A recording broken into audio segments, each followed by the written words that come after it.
ఉన్నా. అందుకే రాష్ట్రంలో రిజర్వాయర్లు 90% నీళ్లున్నాయి. జల కళ తెచ్చాం. ఇది తెచ్చింది మనమని చెప్పి మీకు తెలియజేస్తున్నా. దీన్ని శాశ్వతం చేస్తాం. ఈ రోజు మీరు చూస్తే రాయలసీమ అంటే తిరుపతి శ్రీశైలం వరకు మహాపుణ్యక్షేత్రాలు, అనేక ప్రసిద్ధి ఆలయాలు, మనం నిర్మించిన సాగునీటి ప్రాజెక్టులు, నేటి ఆధునిక ఆలయాలు. నీళ్లిస్తే రాయలసీమ రైతాంగం రత్నాలు పండిస్తారు. ఈరోజు ఎక్కడ చూసినా ఇంత వేడున్నా చెరువులన్నిటికీ జలకళొచ్చింది. నేను ఈరోజు ఒక మాట ఇస్తున్నా, అన్ని సాగునీటి ప్రాజెక్టులకు నీళ్లు ఇస్తాం. రాయలసీమలో శాశ్వతంగా కరువు నివారించే బాధ్యత మాది అని మరొక్కసారి హామీ ఇస్తూ, ఇది నేనిచ్చే మాట సిబిఎన్ మాట అని మరొక్కసారి హామీ ఇస్తున్నా. తమిళ సీమలో defence, space city, aerospace, semiconductor, electronics, automobile పరిశ్రమలు, డ్రోన్ సిటీ, గ్రీన్ ఎనర్జీ వస్తున్నాయి. సోలార్ వస్తా ఉంది, విండ్ వస్తా ఉంది, పంపుడు స్టోరేజ్ ఎనర్జీ వస్తా ఉంది. ఈ ప్రాంతాన్ని కొత్త ఎనర్జీ ఇచ్చి ఒక హబ్బుగా తయారు చేస్తామని మీ అందరికీ హామీ ఇస్తున్నా.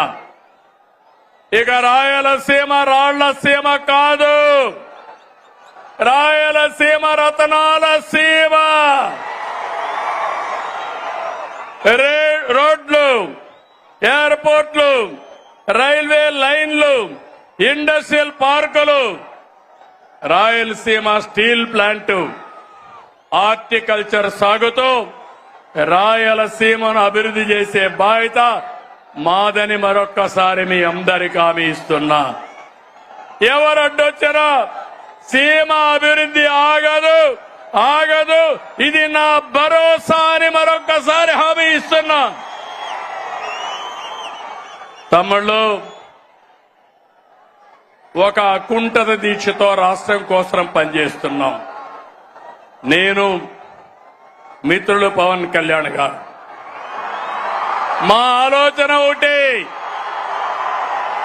ప్రజలకు న్యాయం జరగాలి, రాష్ట్రాన్ని మళ్లీ పునర్నిర్మాణం చేయాలి, మీరందరూ గర్వపడే విధంగా మీ భవిష్యత్తును తీర్చిదిద్దాలని నేను, మా మిత్రుడు పవన్ కళ్యాణ్ గారు ఇద్దరం ఆలోచిస్తున్నాం. మాకు ఈ ధ్యాస తప్ప వేరే ధ్యాస లేదు. ప్రజల అభివృద్ధి, భవిష్యత్తే మాకు ముఖ్యం. రాష్ట్రానికి మంచి చేయాలనే మా సంకల్పానికి కేంద్ర ప్రభుత్వం పూర్తిగా సహకరిస్తున్నారు. నరేంద్ర మోడీ గారు అయితే అన్ని విధాల అండగా ఉన్నారు. వారికి సభాముఖంగా కరువు సీమ, కరువు జిల్లా అనంతపూర్ నుంచి కృతజ్ఞతలు తెలియజేస్తున్నాను. మీరు కూడా తెలియజేయండి. ఎవరైనా ఒక మంచి పని చేస్తే, ఎవరైనా మన కోసం సహాయం చేస్తే మనం కూడా వాళ్ళకి ధన్యవాదాలు, కృతజ్ఞత తెలియజేయాల్సిన అవసరం ఉంది. అయితే తమ్ముళ్ళు, ఈ సభ ద్వారా 3 పార్టీల కార్యకర్తలకు, నాయకులకి ఒకే మాట చెప్తున్నా. మీరందరూ కూడా కాలరెగరేసుకుని తిరిగే విధంగా పాలన అందిస్తున్నాం, హామీలు నెరవేరుస్తున్నాం. కేంద్రం కూడా నెక్స్ట్ జనరేషన్ రిఫార్మ్స్ తో దేశాన్ని ముందుకు తీసుకుపోయే పరిస్థితికి వచ్చారు. నేను వేదిక పైనుండే వాళ్ళని, కింద నుండే మిమ్మల్ని అందరినీ కోరుతున్నా, మనం పాలకులం కాదు, సేవకులం.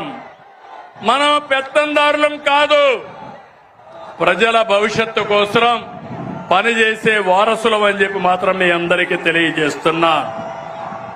అందరూ గుర్తుపెట్టుకోవాలి, అహంకారం వద్దు.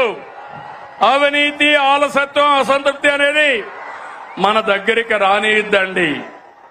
ఏ పొరపాటు